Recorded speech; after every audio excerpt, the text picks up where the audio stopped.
خدا کا سلام ہو ان سب پر جن کے در و دیوار ترس کے خدا سے ملنے کے لیے۔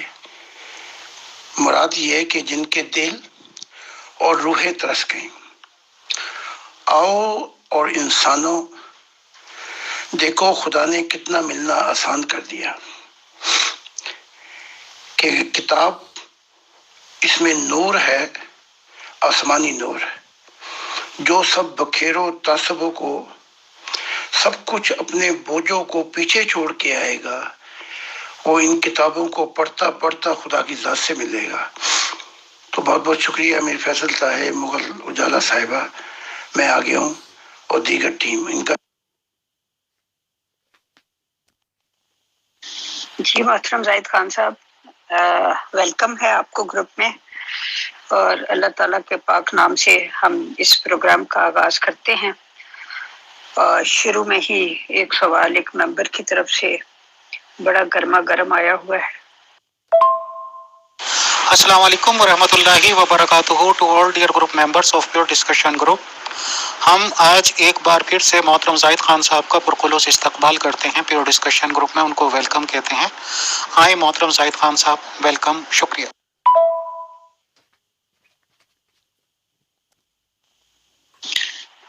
جی شکریہ فیصل بھائی، ہم آغاز کرتے ہیں۔ محترم زاہد خان صاحب، ان ممبر صاحب نے پوچھا ہے کہ جناب زاہد خان، آپ اسلام، مسیحیت اور دیگر ہر مذہب کی خرابیوں کو میگنیفائی کر کے دکھاتے ہیں اور لوگوں کے ذہنوں میں ان کے انبیاء کے بارے میں جو تقدس کے جذبات ہیں ان کو ریزہ ریزہ کرنے کی کوشش کرتے ہیں، اور فرماتے ہیں کہ میں خدا کی خالص محبت پیدا کرنا چاہتا ہوں۔ خدا تو کسی کو نظر نہیں آتا، انبیاء کے ذریعے ہی اس نے اپنی طرف آنے کا راستہ سمجھایا تھا، اور پیغمبر اسلام نے فرمایا کہ اگر تم چاہتے ہو کہ خدا تم سے محبت کرے تو میری پیروی کرو۔ اب آپ سب کا امیج مسخ کرنے پر تلے ہوئے ہیں، تو ہم کس کی پیروی کریں؟ آپ لوگ خدا کی پیروی کریں۔ اگر میں یہ کہتا ہوں کہ خدا نے ان کتابوں کو منسوخ کر دیا اور آپ کہیں کہ ہم نہیں مانیں گے، تو آپ اپنے قرآن کے خلاف چلے جائیں گے اور خدا بھی جھوٹا ہو جائے گا کہ وہ جو چاہے آیات منسوخ کر سکتا ہے، اس سے بہتر پیغام لا سکتا ہے۔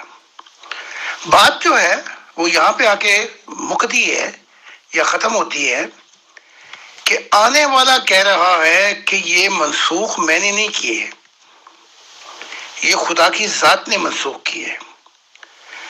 آنے والا کہہ رہا ہے کہ خدا نے ان نبیوں کو حکم دیا کہ وہ اپنا سارا کٹا چٹھا بتائیں، اور انہوں نے بتایا، آدم نے بتایا، نوح نے بتایا، اور اپنا ابراہیم نے بتایا، موسیٰ نے بتایا، عیسیٰ نے بتایا، محمد صاحب نے بتایا۔ تو اب آپ جاتے ہیں عالم ارواح کے اندر، وہاں پتہ لگے کہ یہ تو خدا کا حکم تھا، اور پھر یہ جو رسول جنہوں نے بتایا اپنے متعلق، جسے کنفیس کہتے ہیں، انہوں نے بتایا کہ خدا کی بادشاہت کیوں نہیں آئی، کیا غلطیاں تھیں ان کی۔ تو روح کی دنیا میں دو ہی باتیں ہیں، میں نے خدا کی طرف سے آواز دے کے بتایا ہے، تو روح کی دنیا میں آپ لوگوں خدا کے بھی خلاف ہوں گے اور اپنے نبی کے بھی خلاف ہوں گے، اور وہاں چارہ گر کوئی نہیں ہے، نہ خدا اور نہ نبی کچھ کر سکتا ہے۔ خدا تو اس لیے نہیں کر سکتا، اس نے اختیار دے دیا، تو پھر آپ ہتھے کس کے چڑھیں گے؟ فرشتوں کے۔ اور فرشتوں نے آپ کو وہ رستہ دکھانا ہے کہ آپ اپنے پورے جیون اور مستقبل میں کبھی نہیں بھول سکیں گے۔ اور یہاں ایک بات اور ہے کہ میں جھوٹا ہوں اور میں اپنی طرف سے یہ باتیں کر رہا ہوں تو خدا اور جو جنتیں ہیں، فرشتے ہیں، میں ذمہ دار ہوں گا اور میں اپنا انجام برا کر لوں گا. لیکن میری صداقت یہ ہے کہ مجھے سارا جیون ہو گیا اور اس پورے جیون میں ایسے ایسے حالات آئے کہ خدا نے سب کچھ دے دیا، تو پھر میں اب کیوں کرتا ہوں؟ اپنی جان، اپنے بچوں کی جان، اپنے ممبروں کی جان، سب کو جوکھوں میں ڈال کے میں یہ کام کر رہا ہوں. تو چلو، ایک وقت تھا میں گھر سے نکلا، مجھ پہ 21 سال ایسے بیتے کہ میرے پاس روٹی یا چائے پینے کے لیے بھی کچھ نہیں ہوتا تھا، پلوں کے نیچے میں سوتا تھا. پھر ایک زمانے آئے کہ خدا نے مجھے سب کچھ دے دیا، شہرت دے دی، میری کتابیں پھیل گئیں، سب کچھ دے دیا جو میں نے آگے پھر دے دیا اپنا موومنٹ کو. تو اس کے بعد تو مجھے اب یہ دھندے چھوڑ دینے چاہیے، آرام سے زندگی گزاروں. لیکن آئے دن میں اپنی زندگی کو خطرے میں ڈال کر خدا کا پیغام دے رہا ہوں اور سب کو جان کی خطروں میں ڈال کر اپنی بھی. یہ میری صداقت کی نشانی ہے. تو میں وہ کہہ رہا ہوں جو خدا کہہ رہا ہے. تم وہ سمجھ رہے ہو عشق محمدی میں کہ تم اندھے ہو گئے ہو، جیسے غلام احمد قادیان نے نہیں بتایا اور اندھا ہو گیا، اور پھر روح کی دنیا میں میری بیعت کرنی پڑ گئی. اپنے بیٹے کو بھی لے کے آیا، اس کے بعد اپنے جو انکل ہوتا ہے مرزا طاہر کو بھی لے کے آیا. تو وہ ضد اور وہ باتیں چھوڑ دینی چاہیے جو ایک دن چھوڑ دینی پڑیں گی. تو کہنے سے مراد یہ ہے کہ زندگی کا مقصد یہ ہے کہ خدا کی آواز کو سنو. یہ نہیں ہے کہ یہ نبی کہیں گے تو پھر مانیں گے، یہ آیات ایسے ہی رہیں گی، یوں نہیں ہوگا. ہم نے بدلتے رہنا ہے. یہاں بھی بدلیں گے، نہیں بدلو گے تو وہاں تو بدل جاؤ گے، کیونکہ وہاں وہ کھڑے ہوئے ہیں، انہیں پتا ہے کہ آپ کو دوستوں میں کیا کرنا ہے اور کیسے بدلنا ہے آپ کو. تو یہ ہے پیغام. دو میں سے دونوں سچے نہیں ہو سکتے. جی محترم، ان کا اگلا سوال جو ہے وہ یہ تھا کہ یعنی آپ کہہ رہے ہیں کہ خدا نے ان سب شریعتوں کو، مذاہب کو منسوخ کر دیا ہے. تو ان کا سوال یہ تھا کہ آپ کے پاس اس بات کا ثبوت کیا ہے، آپ کے پاس دعوے کی دلیل کیا ہے؟ تو آپ نے دلیل یہ دی کہ اگر میں جھوٹ کہہ رہا ہوں تو میں کیوں اتنے سالوں سے یہ جھوٹ کہہ رہا ہوں اور اپنے بیوی بچوں کی اور اپنی جان جو ہے وہ خطرے میں ڈال رہا. تو اس پہ انہوں نے یہ سوال کیا ہے کہ بہت سے لوگ زندگی میں بہت سے اپنے کوئی ایمز بنا لیتے ہیں، نصب العین، اور اس کے لیے اپنی زندگیاں جو ہیں وہ داؤ پہ لگا دیتے ہیں. طالبان جو ہیں وہ کتنے سالوں سے اپنی زندگیاں داؤ پہ لگا رہے ہیں اور خودکش بیلٹ باندھ کر مر جاتے ہیں اور کہتے ہیں کہ دین کی خاطر جان دے رہے ہیں. تو اس طرح آئیسس والے ہیں وہ جان جوکھوں میں ڈالتے ہیں. آزادی کی تحریکیں چلانے والے لوگ جو ہیں وہ بھی جان ہتھیلی پہ لیے پھرتے ہیں. تو بہت سے لوگ ہوتے ہیں جو کسی بھی دنیاوی یا ذاتی مقصد کے لیے یا قومی مقصد کے لیے جیلیں بھگتتے ہیں، جانیں جوکھوں میں ڈالتے ہیں، اپنے پاس جو کچھ ہوتا ہے وہ سب داؤ پہ لگا دیتے ہیں. تو کیسے ثابت ہو کہ وہ سب جو ہیں وہ بھی جینون ہیں اور سچے ہیں؟ جینون ہیں اور سچے ہیں. میری تعلیمات سے ہزاروں لوگ خدا سے مل لیے، جنتیں دیکھ لی، اور 17 کو خدا نے نبی بنا دیا. یہ جینون کیس ہے. اور لوگ کھینچے چلے آ رہے ہیں جو چھوڑ چکے تھے عیسائیت کو. یہ میری تعلیمات کی سچائی ہے. میری تعلیمات پھیل رہی ہیں یورپ کے اندر اور یہ جال پھیلتا جا رہا ہے. ایک جھوٹ بول سکتا نبی، 2 بول سکتے ہیں، 3، اور وہ 17 نبی جن کا کبھی ایک دوسرے سے واسطہ ہی نہیں پڑا. کوئی ساؤتھ افریقہ میں ہے، کوئی اپنا ہانگ کانگ میں بیٹھا ہوا ہے، کوئی چائنا میں بیٹھا ہوا ہے، یعنی کہ اتنی دور بیٹھے ہوئے کبھی ایک دوسرے سے کانٹیکٹ بھی نہیں ہوا۔ اگر میں یورپین لا کے کھڑے کر دوں نبی تو آپ کہیں گے جی چلو ان سے تو ملتے رہتے ہیں ہم۔ تو میری صداقت یہ ہے کہ جب سے انسانیت بنی ہے، جب سے محمد ہو یا عیسیٰ ہو یا موسیٰ، ایک وقت کے اندر انہوں نے تو نبیوں کو نکال ہی دیا، میرے بعد نبی نہیں آ سکتا، میں ہوں، مجھ سے بغیر عیسیٰ نے کہا کوئی نہیں مل سکتا۔ ہم نے یہ پہلا واقعہ ہے یا معجزہ ہے کہ میری زندگی کے اندر 17 نبی موجود ہیں اور وہ خدا کا بتا رہے ہیں۔ تو اگر میں یہ کہوں کہ جی یورپین میں تو ایسا ہے ویسا ہے، میں نے ان کو سمجھا دیا، لیکن اکا دکا جو آگے پیچھے ہے ان کا کیا کہیں گے آپ کے، وہ تو ملے ہی نہیں۔ یہ میری صداقت کی نشانی ہے۔ جی محترم، بہت بہت شکریہ۔ اگلا سوال ایک ممبر کا ہے، میں ان کی ونڈو سے لے کے آپ کو یہاں پہ پوسٹ کرتی ہوں۔ اصل میں بعض ممبر جو ہیں وہ آڈیوز میں سوال پوچھتے ہیں لیکن وہ نہیں چاہتے کہ ان کی آواز یہاں پہ آئے اور پہچانے جائیں، اس لیے پھر مجھے ان کا سوال اپنے لفظوں میں کرنا پڑتا ہے، اور جو ٹائپ کر کے بھیجتے ہیں ان کا میں ویسے ہی لگا دیتی ہوں۔ جی محترم، میں پڑھ بھی دیتی ہوں۔ ان صاحب نے سوال کیا ہے، کیا عالم ارواح میں مرزا صاحب سے ملاقات کے دوران زاہد صاحب کو ایسا پتہ چلا کہ مرزا صاحب جمبا صاحب کو اپنی پیشگوئی کے مطابق ذکی غلام سمجھتے ہیں؟ یہ ذکی غلام خود کیوں نہیں پتہ کراتا؟ کیا یہ روحانی اندھا ہے؟ اس کو کیا ہو گیا ہے؟ وہ آئے دن ہم سے ملتے ہیں اور انبیاء، تو کیا اس کی اتنی بھی پہنچ نہیں ہے؟ اتنی عمر لگا دی، 2 منٹ کا مسئلہ ہے، جا کے آمنے سامنے بیٹھ کے غلام احمد قادیان کے تو پوچھ لے۔ اور وہ تو کہتے ہیں کوئی بھی پوچھے میں بتاؤں گا، خدا کی ذات کو سامنے لا کے اگر مجھ سے پوچھے اور سارے یہ اپنا تصب پاک کر دے تو میں تو بتا دوں گا۔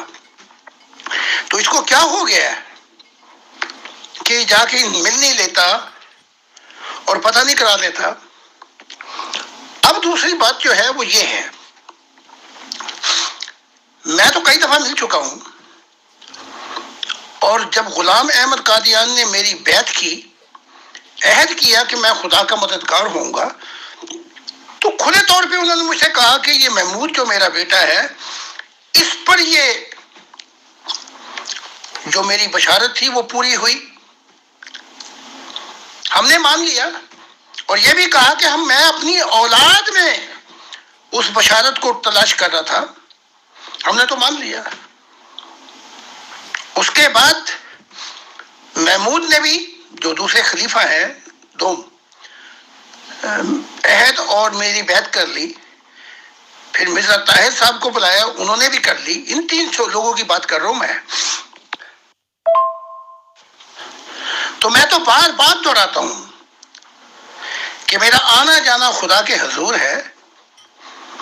جبرائیل کے پاس میں جاتا ہوں، بلکہ جب پہنچتا ہوں تو وہ اپنے محل کا وہ جو بستر جس پہ وہ لیٹتا ہے، آرام کرتا ہے، وہ تک مجھے دے چھوڑا ہے۔ فرشتے کیا چیز ہے؟ میں تو اگلی آسمانوں کی باتیں کرتا ہوں، اور فرشتے اور یہ انبیاء کیا چیز ہے؟ ان کے مقامات بتاتا ہوں، ان کا حال بتاتا ہوں، جو ان پر بیت رہی ہے وہ سب کچھ بتاتا ہوں، ان کا اگلا بتاتا ہوں، ان کا پچھلا بتاتا ہوں۔ تو یہ کیسا اندھا ذکی غلام ہے کہ یہ پتہ نہیں کرا لیتا؟ جائے اور پتہ کرائے۔ وہ تو کہتے ہیں غلام احمد قادیان، میں نے کہا بھی کہ آئے دن ملاقاتیں ہوتی ہیں، اس کے پاس جو بھی دعوے دار ہیں ان کو بتاؤ جا کے۔ کہا کہ انہیں اپنی اس میں تعصب اور اپنے اس کے اندر نیرو مائنڈڈ، تنگ نظری میں مرنے دے، وہ اپنا انجام دیکھ لیں گے۔ تو یہ بات ہے ساری۔ اصل میں کیوں بتاؤں میرے سے بات ہی نہیں ہوئی تو میں کیسے بتا دوں؟ انہوں نے بتا دیا کہ میرا بیٹا ہے بس، اور یہ میرا بیٹا تھا، انہوں نے تو ذکی غلام بھی نہیں کہا۔ اب سوال یہ پیدا ہوتا ہے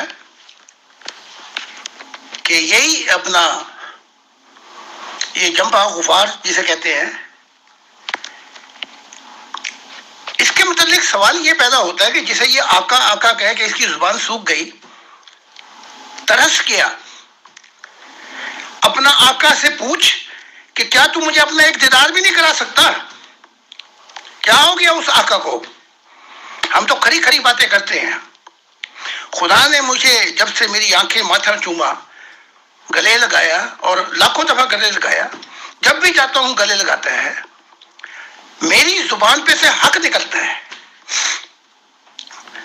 تو یہ پوچھے جا کے اپنے آقا سے جس کا یہ غلام ہے کہ اے میرے آقا کون ہوں، مسئلہ حل کرے، ایسا نہ ہو کہ میری آخرت تباہ ہو جائے۔ اور ویسے بھی بتائے آقا کو کہ میں ضدی انسان ہوں، مر جاؤں گا لیکن میرے بد نہیں نکلیں گے، اور وہ باتیں جو چھوڑ دینی چاہیے میں نہیں چھوڑوں گا۔ تو اس پہ فرض ہے کہ جا کے پتہ کریں۔ باقی نہ میں محمود کے لیے آیا ہوں، نہ جماعت احمدیہ کے لیے آیا ہوں۔ مجھے تو خدا نے کہا یہ ساری مذہب گئے، میں تو زمانوں کے لیے آیا ہوں۔ میری تعلیمات جو ہے جہاں جہاں انسان بسیں گے اس کائنات کے اندر، وہاں تک جائے گی۔ یہ کون کہتا ہے؟ خدا نے مجھے دکھایا ہے۔ تو میرا تو یہ مسئلہ ہی نہیں ہے۔ میں نے تو محمود کی بیعت لی اس سے، جب غلام احمد قادیان نے کہا محمود سے کہ ہاتھ بڑھا، تو جب اس نے اپنی بیعت دی تو کچھ شرائط کے بعد میں نے اس کو بتا دیا کہ روح کی دنیا میں اب کیا کیا کرنا ہے، تو میں نے بیعت لے لی۔ تو ہم تو آئے جہانوں کے لیے، کوئی یہ چھوٹی سی مختصر لاہوری جماعت کے لیے نہیں آئے۔ تو اور اگر آپ پوچھتے ہیں آپ کی تسلی کے لیے بتا دیتے ہیں، اور اب پھر بتا دیے ہیں۔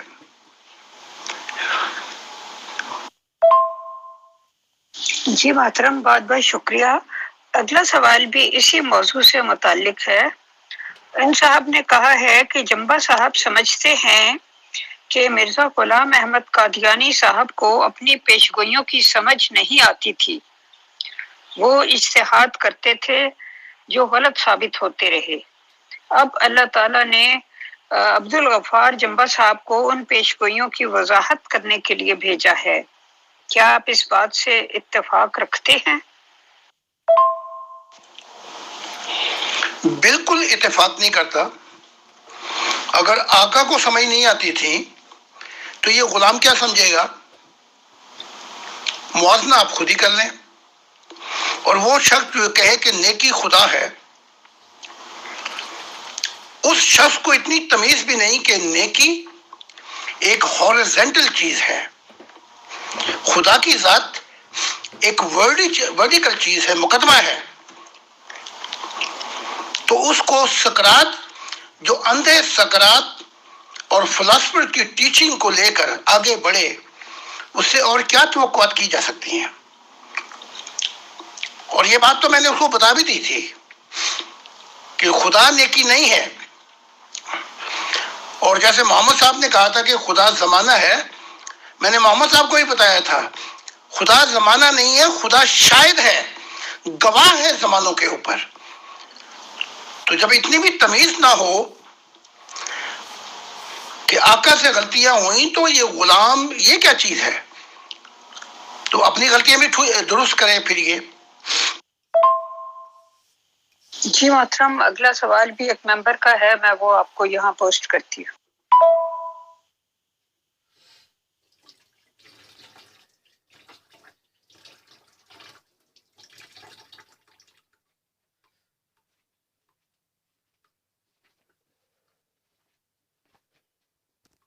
السلام علیکم ورحمۃ اللہ وبرکاتہ۔ سر میرا سوال یہ ہے کہ جو ہمارے پیارے زاہد صاحب ہیں، اللہ تعالیٰ ان کو اپنے حفظ و امان میں رکھے، اللہ تعالیٰ ان کو صحت دے۔ وہ اپنے آپ کو کہتے ہیں کہ میں نبی ہوں اللہ کا بھیجا ہوا، تو اللہ تعالیٰ کے درمیان اور ان کے درمیان کتنا فرق ہے؟ تو اللہ تعالیٰ ان کو صحت دے، اور میں مانتا ہوں کہ وہ اللہ کے نبی ہیں، تو ان کے درمیان کتنا فرق ہے؟ شکریہ، میرے سوال کا جواب ضرور دیجیے گا، شکریہ۔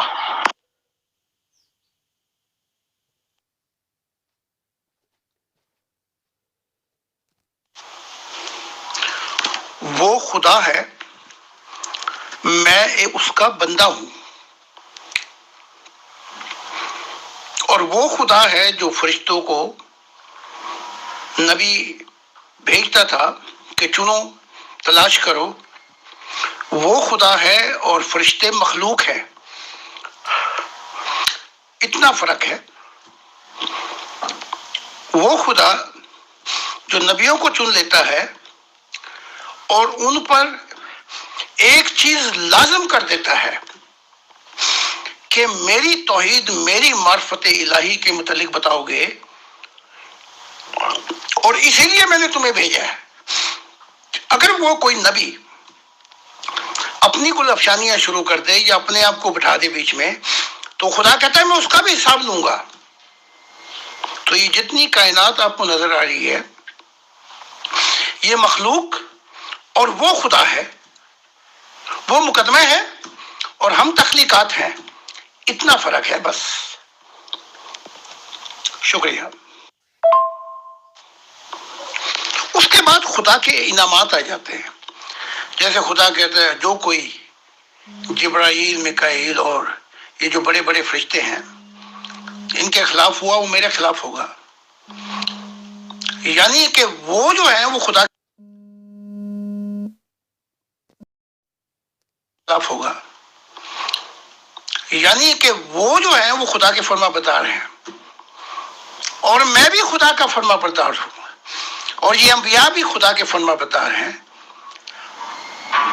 ہم نافرمانی کریں گے تو وہ انعامات جو ہیں، جیسے ابراہیم کو دوست کہا، کسی کو اپنا روحانی بیٹا بنا لیا، عیسیٰ کو، ہم اس کے ظاہر بیٹے سے ہم بھی پناہ مانگتے ہیں۔ اور یہ پہلی بات تو میں نے انسانیت میں بتائی ہے کہ اس کا باپ زکریا تھا، اس کی تفصیلات میری کتاب میں آپ پڑھ سکتے ہیں۔ تو خدا کی ذات کے کچھ اصول ہیں، ان اصولوں سے کوئی بھی نکلے گا، کوئی نبی ہو، فرشتہ ہو، آسمانی مخلوق ہو، وہ ڈھل لیا جائے گا۔ تو اے سائل، اتنا فرق ہے خدا اور اس کی مخلوق میں۔ جی محترم، بہت شکریہ، انہوں نے جواب سن لیا ہوگا۔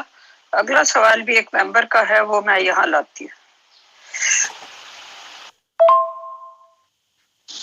ان صاحب نے پوچھا ہے، جبکہ جمبا صاحب بھی گروپ میں موجود ہیں اور زاہد صاحب بھی، تو کیا زاہد صاحب جمبا صاحب سے گفتگو نہیں کرنا چاہتے، یا کہ جمبا صاحب زاہد صاحب سے گفتگو سے بچتے ہیں؟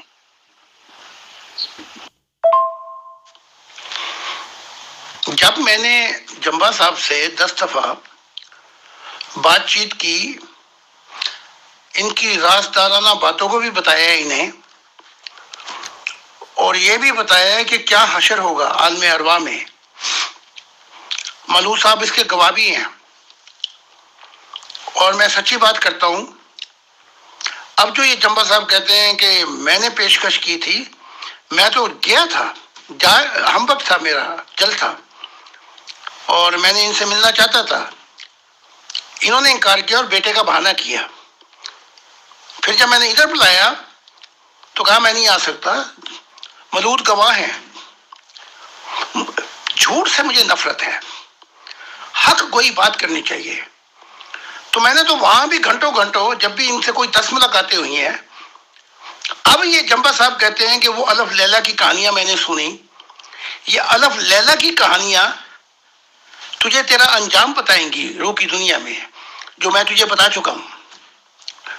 تو میں تو کھلی کتاب ہوں، جو چاہے مجھ سے بات کر لے، میں کہیں چھپ کے تھوڑی بیٹھا ہوا۔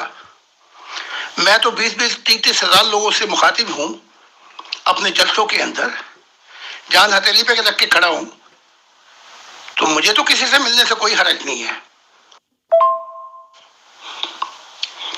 اگر میں حق بات نہیں بتاتا تو پھر میں خدا کے حضور مجرم ہوں عالم ارواح میں. کبھی اس نے ایک دفعہ کہا تھا کہ وہ دیکھو جی وہ زاہد صاحب گانا بھی سن لیتے ہیں. اب اس کو اتنی بھی تمیز نہیں کہ امام بخاری پڑھ لے، محمد صاحب خود سنتے تھے. حتیٰ کہ عمر آئے اور وہ جو بجانے والی تھی گانے والی وہ بھاگ کر پردے کے پیچھے ہو گئی. تو کہا اے اللہ کے رسول آپ خدا آپ کو ہنساتا رہے، یہ کیا وجہ ہوئی کہ آپ ہنس رہے ہیں؟ کہا کہ وہ گا رہی تھی بجا رہی تھی، تم آئے تو وہ پردے کے پیچھے ہو گئی. تو پھر عمر نے کہا اے عورتوں لڑکیوں، کیا تم مجھ سے ڈرتی ہو اور محمد رسول سے نہیں ڈرتی؟ کہا کہ تو سنگ دل ہے. انہوں نے عمر کو کہا. مدینے کے وقت جب آپ پہنچے مکہ سے مدینے تو دف بجا بجا کے وہ گا رہی تھی، اور محمد صاحب نے یہ بھی کہا کہ ہر ایک قوم کی ایک عید ہوتی ہے، جب ہماری عید ہے ہمیں گانے بجانے دو. تو جب اس شخص کو یہ بھی نہیں پتا اور کہتا ہے کہ دیکھو یہ گانا بھی گاتا ہے گانا بھی بجاتا ہے، اتنی تمیز تو ہونی چاہیے. جی محترم، اگلا سوال یہ ہے کہ حضرت مرزا غلام احمد قادیانی صاحب کا کہنا تھا کہ انبیاء پاک کامل اور راست باز ہوتے ہیں اور ان کی تعلیم بھی کامل اور راست بازی پر مشتمل ہوتی ہے اور وہ معصوم اور خطا سے پاک ہوتے ہیں وغیرہ وغیرہ.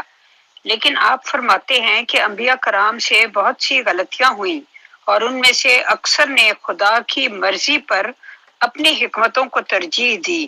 تو پھر لوگ کسے درست سمجھیں؟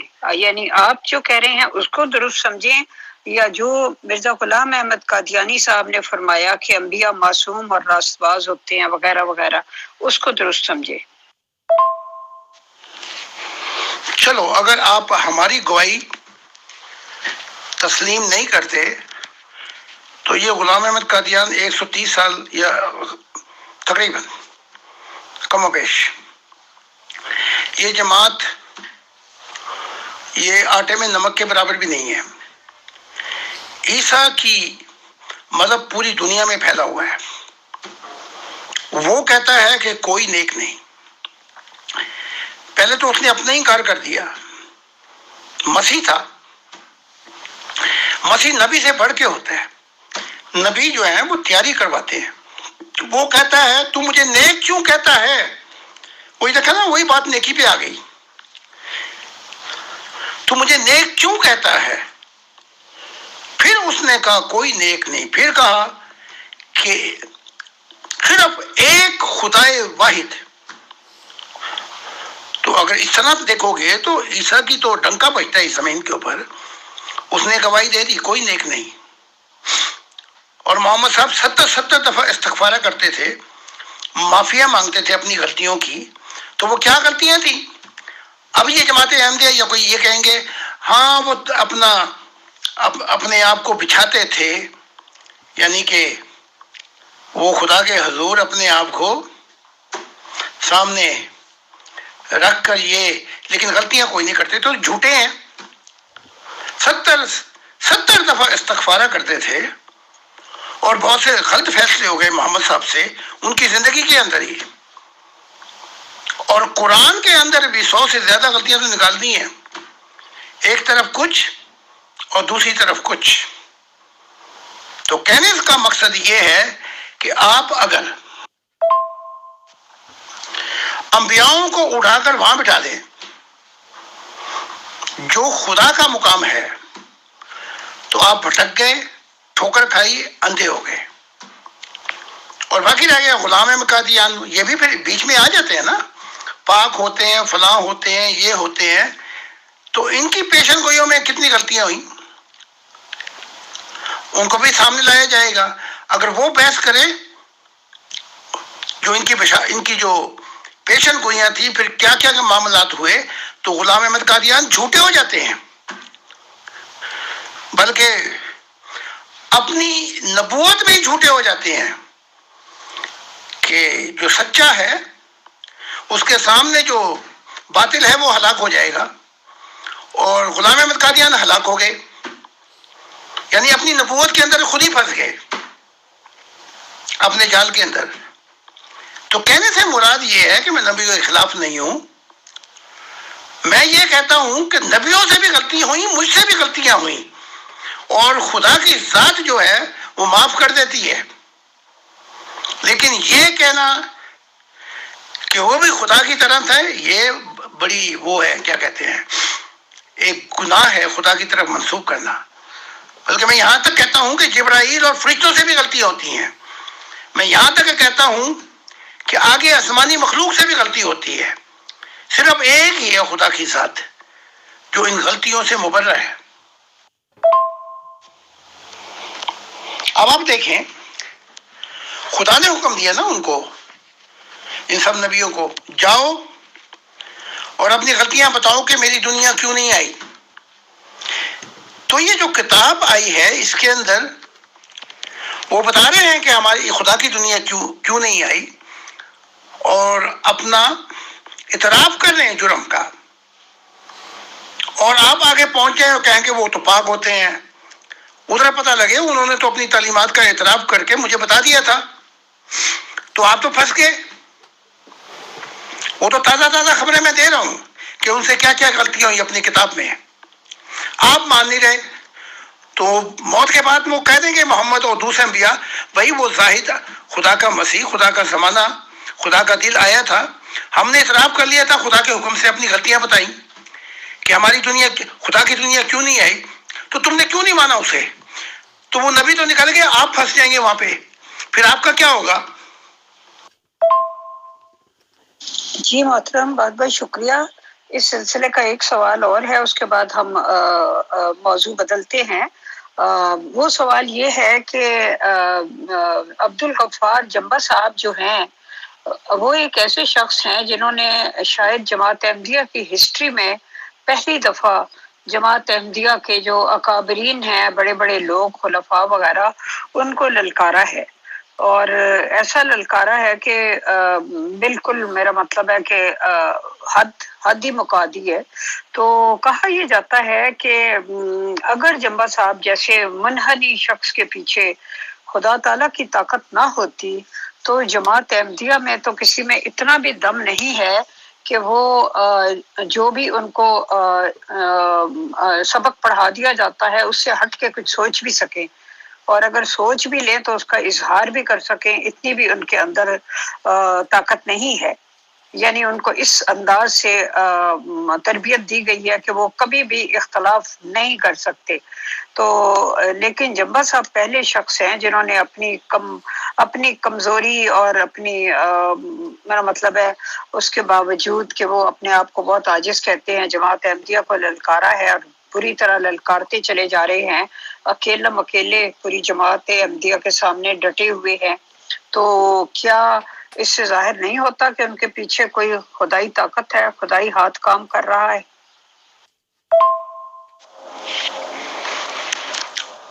جماعت احمدیہ کوئی مولا جٹ کی فلم نہیں ہے کہ یہ غفار انہیں للکار رہا ہے۔ اس سے پہلے بھی جماعتیں آئی ہیں، اب بھی ہے افریقہ کے اندر جو جماعت احمدیہ سے علیحدہ ہو چکی ہیں، لاہوری جماعت بھی ہے، 14 جو ہیں وہ جماعتیں بن چکی ہیں نکل کر جماعت احمدیہ سے، اور وہ بھی بتا رہے ہیں کہ کیا کیا اپنے مطابق۔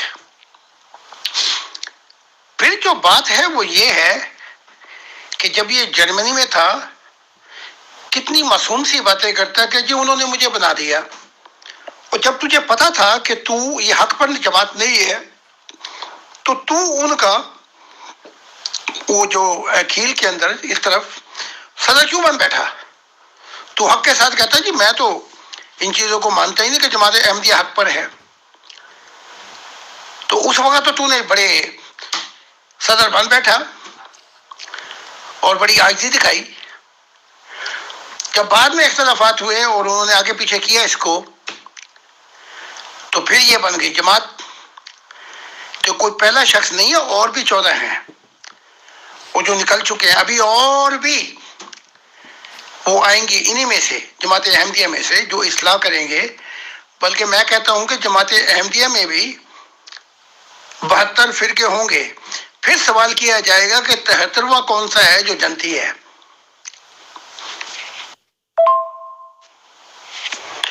جماعت احمدیہ کا نظام ایک ایسا نظام ہے، چاہے 14 فرقے ہوں یا یہ بھی شامل ہو جائے غفار صاحب،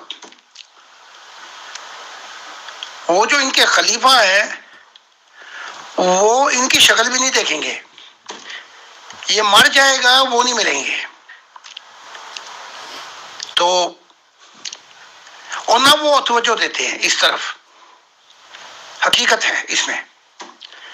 یہ تو ان کی مہربانی ہے کہ جب انہوں نے مجھ سے کہا کہ جب بھی آپ چاہیں تو ہم آپ کا پروگرام رکھ لیں گے، لیکن مجھے اپنی موومنٹ سے اس وقت بہت سی کام کرنے پڑ رہے ہیں، تو اس لیے میں مجبور ہوں ورنہ میں چاہوں تو مسعود صاحب سے ملاقات ہو سکتی ہے، لیکن اس سے تو کوئی نہیں ملے گا. میں اتنا بتا دیتا ہوں.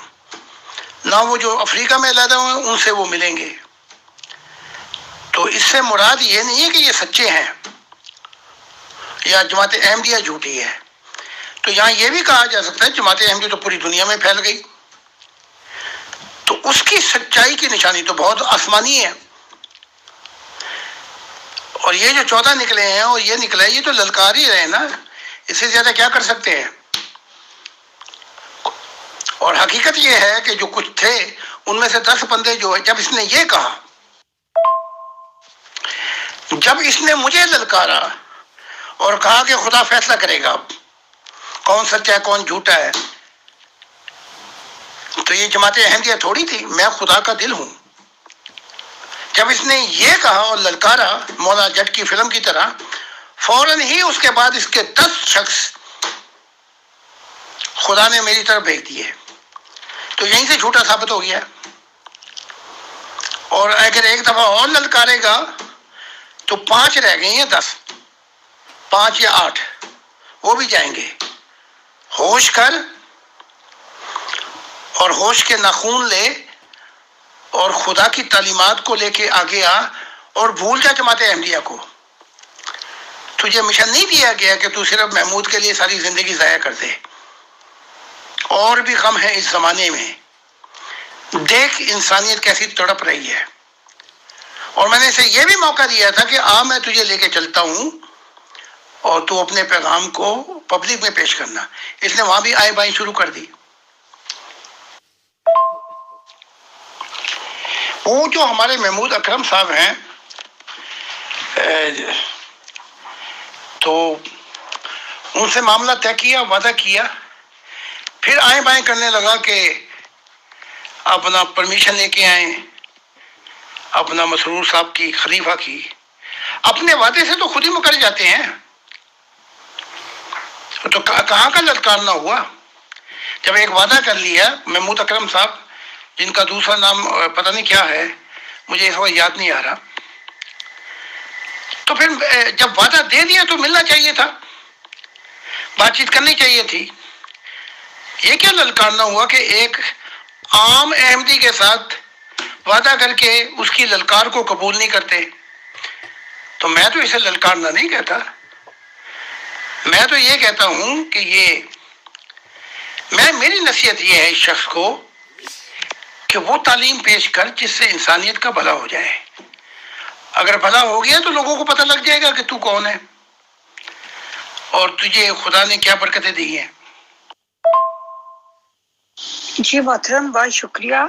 اگلا سوال ایک ممبر کا ہے. انہوں نے پوچھا ہے کہ دماغ اور شعور میں کیا فرق ہے؟ شعور جو ہے وہ ماں ہے دماغ کی. اگر کوئی چیز دماغ کو خالص فکر اللہ کی طرف لا سکتی ہے اور سکون دے سکتی ہے اور دماغ اس دنیا کی فکروں اور اس دور سے ٹھنڈا پڑ جائے تو وہ شعور ہے. ورنہ دماغ کو قابو کرنے کے لیے یہ ایک ویلڈ ہارس ہے اور یہ قابو نہیں آتا. یہ ایک ہی وقت میں کئی جگہ پہنچ جاتا ہے اور تھکا دیتا ہے، جسم کو تھکا دیتا ہے، سٹریس لے آتا ہے، بہت کچھ کرتا ہے.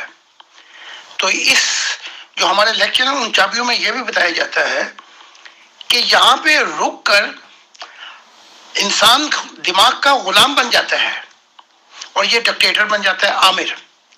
تو اس سے اگلے کی سیڑھی اطہر صاحب کو چاہیے کہ وہ بھیج دیں 6 چابیاں. تو اس کی اگلی سیڑھی جو ہے وہ شعور جب دماغ کو قابو میں کرتا ہے تو انسان کے اندر سکون آ جاتا ہے اور وہ شعور آ جاتا ہے کہ زندگی کا مقصد کیا ہے. یہ فرق ہے. محترم، اس سے اگلا سوال یہ ہے کہ کیا ایسا ممکن ہے کہ کسی شخص کے سر میں دماغ تو ہو پر شعور نہ ہو؟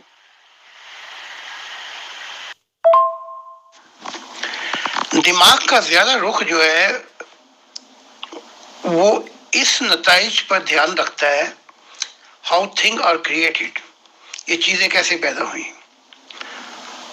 اور شعور جو ہے یہ روحانیت کی طرف کھینچتا ہے.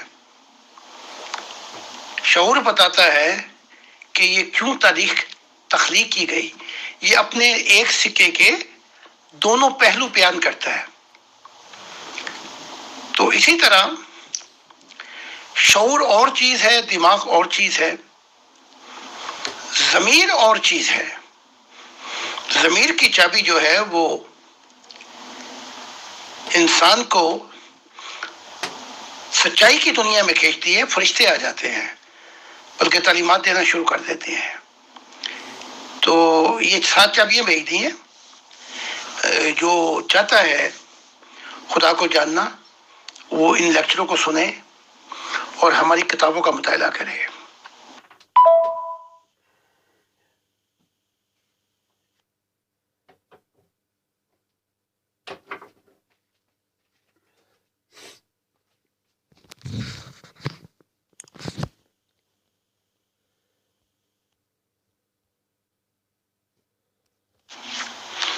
دماغ کو ہائی ایجوکیشن دے کر اس کی ظاہری سٹیجز پر ترقی اور اس رخ پر لے کے جایا جاتا ہے. شعور کو اس کی ضرورت نہیں. دیکھ لیں کہ محمد صاحب ان پڑھ تھے، دیکھ لیں عیسیٰ ترخان تھے اور موسیٰ بھی بکریوں کو چرانے والے تھے. تو شعور جو ہے اس کا رخ یہ ہوتا ہے کہ جاننے کی کوشش کرتا ہے کہ اس کائنات کے بنانے والے کو تلاش کرتا ہے. اس لیے سکون لے آتا ہے. دماغ میں سکون نہیں آ سکتا ہے. دماغ خود بھی مرے گا، لیکن اگر فکر اللہ پہ آ جائے تو ساری سوچیں ختم کر کے جو کھینچتا ہے وہ شعور ہے. جی محترم، بہت شکریہ.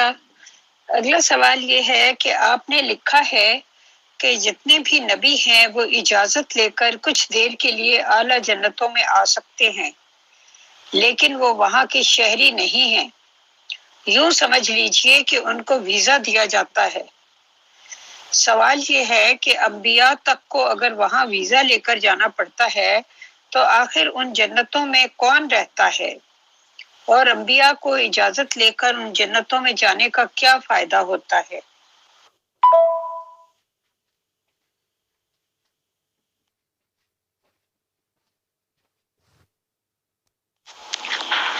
فائدہ تو بہت ہوتا ہے.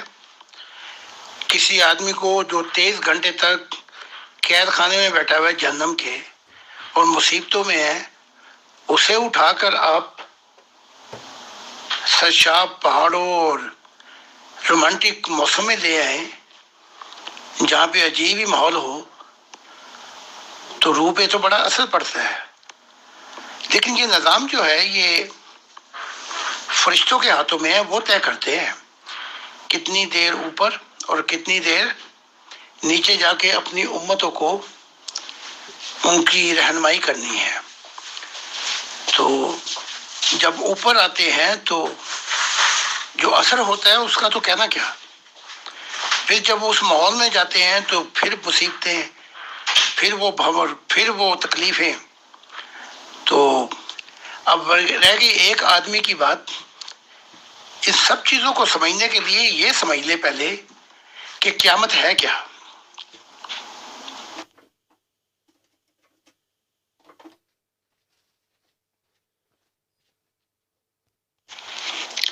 جنتوں میں جو پارٹنرشپ ہے، ہم سفر میرے ہم سفر، وہاں تو صرف ایک ہی گول ہے، خدا کی ذات. ہم وہ وقتی طور کے اوپر اپنے اپنے نوروں کے مطابق وہ عہد و پیمان کر لیتے ہیں، لیکن دوستوں میں ان پہ اتنی مصیبتیں ہیں، وہاں پہ ان کو پارٹنرشپ ان کو فرصت ہی نہیں ملتی پارٹنرشپ سے. ان پہ اتنے عذاب آئے ہوئے ہیں کہ جب میں گزرتا ہوں تو بے اختیار رو پڑتا ہوں، بلکہ پھر کئی کئی دن بلائیں بھی جنتوں میں تو نہیں جاتا، کیونکہ میرے دل کی کیفیات اور اثر اتنا زیادہ ہو جاتا ہے کہ خدا کا دکھ تو وہاں پہ ہے. تو پارٹنرشپ تو جب ہوتی ہے جی جب انسان کو خوشی اور راحتیں ہوں. جی محترم، اگلا سوال ذرا فنی سا ہے. وہ یہ ہے کہ کیا دوستوں میں کو ایجوکیشن یعنی کہ مردوں اور عورتوں کے لیے ایک ہی دوزخ ہے یا زنانہ اور مردانہ کمپارٹمنٹ الگ الگ ہیں؟ بھائی میں نے تو شعر کے الفاظ آگے پیچھے ہو گئے تھے، اس سے میں انکمفرٹیبل ہو رہی تھی، میں نے تو وہ ٹھیک کیے تھے، لیکن آپ تو اپنا ہی دل کا معاملہ لے کے بیٹھ گئے. نہیں، دونوں کے لیے ایک ہی ہے، لیکن ایجوکیشن تو ہے. ان دوستوں میں بہت سی مخلوقات جاتی ہیں، اہل دل، اور وہ ان کی رہنمائی کرتے ہیں، لیکن اس کام کو کرنا دوستیوں نہیں ہے. تو دوستوں میں بھی روحیں جو ہیں سنور جاتی ہیں، اور اتنی سنور جاتی ہیں کہ کئی دفعہ 5 10 یا 20 دوستوں سے پھلانگ کر اچھی دنیا میں پہنچ جاتی ہیں. تو زنانہ دوست کے اور مردانہ، وہ پھر مجھے بھی ظاہر مذاق کہنا پڑے گا، وہ اسلام کا کانسیپٹ ہو سکتا ہے، لیکن وہاں یہ تو کانسیپٹ نہیں ہے. تو بڑی بڑی نوری مخلوق جاتی ہے صرف خدا کی محبت اور خدا کے غم کو دیکھ کر. تو وہاں جا کے وہ ان کو سنوارتے ہیں، بتاتے ہیں، رہنمائی کرتے ہیں. جیسے میں لیکچر دیتا ہوں، زمین کے اوپر گائیڈنس دیتا ہوں، دل و جان نچھاور کرتا ہوں، ایسے میں بھی جاتا ہوں وہاں پہ، اور وہاں پہ پہنچ کر چاہتا ہوں کہ وہ ارواح سنور جائیں. تو سنورنے کے موقع ہر جگہ پہ ہیں، یہ معاملہ جا کے دل پہ ختم ہو جاتا ہے. فرق بس اتنا ہے، جیسے آپ کے قرآن میں بھی دیکھا ہے، دوسری کتابوں میں، کہ وہ رہتے چلے جائیں گے خالدین فیہا ابدا، ہمیشہ کے لیے نہیں رہیں گے. بڑے بڑے موقع ہیں وہاں پہ. یوں سمجھ لیں کہ دوزخ ایک اسپتال ہے، جس کی جتنی جتنی بیماری ہوگی اس کے مطابق اسے وہاں رکھا جائے گا، اور جو جو ٹھیک ہوتا جائے گا پھر آگے چلتا جائے گا، حتیٰ کہ وہ عالم برزخ کی دنیا میں پہنچ جائے گا، جو درمیانی دنیا ہے، جہاں پہ نہ وہ دوزخ ہے اور نہ وہ نیوٹرل دنیا ہے، بیچ میں کا معاملہ ہے. وہاں بھی بڑے بڑے ڈیمینشن ہیں، وہاں بھی پھر ترقی کے بہت بہت رستے ہیں، حتیٰ کہ نیوٹرل دنیا میں پہنچ جائے گا، حتیٰ کہ وہاں سے نکل کے یہ بس دل کی اوپر منحصر ہے. جو دل خدا کا ہو جاتا ہے اس کے لیے تو پھر رستے کھلتے چلے جاتے ہیں. لیکن نیت جو ہے اور محبت الہی چابی ہے، بس یہ جان لیں، اس دنیا میں بھی اور آخرت میں بھی. جی محترم، آخری سوال یہ ہے کہ یہ جو بیچارے خواجہ سرا ہوتے ہیں یہ کہاں جائیں گے، اور یہ آخری سوال ہے، اس کے بعد آپ نے کوئی جس ہستی سے عالم بالا میں ملاقات کی ہو، عالم ارواح میں، تو اس کے بارے میں ہمیں بتائیے گا۔ خواجہ سرا بھی انسانوں کی لسٹ میں آتے ہیں۔ 3 چیزیں بڑی اہم ہیں جو روح میں دیکھ لی جاتی ہیں: اس کی نیت، اس کا سفر، اس کے نتائج، اس کی کوشش۔ بس اس کے مطابق دھواں یا نور ملتا ہے۔ تو یہ خواجہ سرا بھی ان میں آتے ہیں، لیکن یہ خواجہ سرا جب موت کے بعد ان کو اختیار دے دیا جائے گا، جو چاہیں روپ اختیار کر لیں، تو یہ خدا کی عنایات ہے۔ تو جیسے اندھے، اپاہج، لنگڑے، موت کے بعد ان پہ سختی کم ہے، کیونکہ یہ سفر کے لیے محتاج ہو گئے تھے۔ اس قانون کو سمجھتے ہیں فرشتے بہت زیادہ۔ تو چاہے خواجہ سرا ہوں یا جنات ہوں یا کوئی اور مخلوقات ہوں، اس کی روح کو دیکھ کر وہیں نتائج پتہ لگ جاتے ہیں، وہیں پتہ لگ جاتا ہے کہ اس کی منزل کون سی ہے۔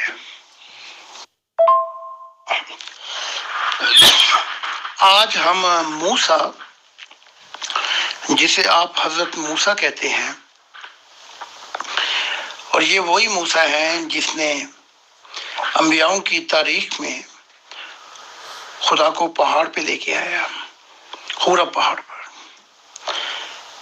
پھر اس سفر کے اندر بہت غلطیاں ہوئیں، بہت کچھ ہوا، اور پھر اسی سفر کے اندر خدا نے پگڑی اور وہ ڈنڈا جو تھا، سوٹی لاٹھی، وہ بھی لے لی، اور وہ ساری اسرائیل پرانی نسل مر گئی ریگستانوں میں۔ یاشوا اور کالب آ کے گئے۔ تو جب موسیٰ کی وفات ہوئی تو موسیٰ کو روک دیا گیا درمیانی دنیا میں۔ مجھے اس وقت یاد نہیں پڑ رہا، میری کتاب میں بڑی تفصیل سے بتایا ہے۔ تو 12 سال تقریباً، جہاں تک میری یہ یاد پڑتا ہے، موسیٰ جو ہے وہ وہاں پر درمیانی دنیا میں رہتے رہے، انتظار کرتے رہے۔ اس کے بعد پھر خدا نے موسیٰ کو یاد کیا، اور پھر موسیٰ کو آگے لے گئے۔ تو انبیاؤں کی تاریخ کے اندر موسیٰ ایک ہی شخص ہے جو صبح شام خدا کے مددگار اور بیعت کر چکے ہیں کہ وہ میری مدد کریں گے کہ خدا کی دنیا آ جائے۔ یہ موسیٰ ہی ہیں جنہوں نے ایک موقع کے اوپر عیسیٰ کو کہا تھا کہ تو بہت بڑی غلطی کر رہا ہے، خاموش بیٹھا ہے اور مدد نہیں کر رہا خدا کے دل کی۔ ایک وقت آئے گا کہ تو اپنی اس عمل پہ پچھتائے گا۔ یہ بات یہ موسیٰ ہی ہیں جس نے محمد عربی کو کہا تھا، یہ تیرے جو غلط اقدام اور جو تو کچھ کر رہا ہے، اس کا خمیازہ تجھے بڑا بھگتنا پڑے گا بعد میں۔ تو بھگت بھی رہا ہے اور مصیبت بھی ہے، اگر باز نہیں آیا تو اس کا اور برا انجام ہوگا۔ یہ موسیٰ ہی ہیں جنہوں نے یہ بات کی تھی محمد عربی سے۔